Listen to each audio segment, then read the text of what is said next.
काल फेडची मीटिंग झाली रात्री 11:30 वाजता. कोणत्याही प्रकारचा रेट जो आहे तो चेंज केला नाही, बट तरी US मार्केटमध्ये मोठा फॉल दिसला. त्याला रिझन होतं एक म्हणजे इन्फ्लेशन. ते म्हणतात की महागाई वाढेल आणि ज्यावेळेस महागाई वाढते त्यावेळेस जे काही लेट्स सी मेटल्स आहे, कॉपर, ॲल्युमिनियम, याच्यामध्ये मोठं करेक्शन दिसतं, जे आपल्याला तिथेही दिसलेलं आहे.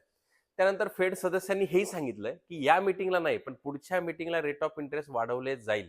त्यामुळे बॉन्ड यील्ड वाढेल. बॉन्ड यील्ड वाढला, मग सोनं, चांदी ह्याच्यात करेक्शन दिसलं आणि मार्केटमध्ये पण त्यांच्या करेक्शन दिसलं. सो यामुळे मार्केट फॉल झाला. पण Indian market let's see flat plus minus इकडे तिकडे ओपन होऊ शकतं. बट US मध्ये थोडीशी मंदी दिसतीये. त्यानंतर काल MOU वर साईन झालाय, बट त्याच्यातही त्यांनी काही लेट्स सी आपण म्हणता येईल की ट्रम्प तात्यांनी थोडीशी धमकी पण दिली, बाबा असं नाही तर तसं होईल, तसं होईल, असं होईल वगैरे वगैरे. सो त्यामुळे थोडंसं प्रेशर जो आहे US मार्केटमध्ये राहिलाय. बट आपल्यासाठी ठीकठाक आहे. असं कोणत्याही मोठी लेट्स सी वाईट बातमी नाहीये. बट गोल्ड आणि सिल्वरसाठी करेक्शन खाली येऊ शकतं. थँक्यू.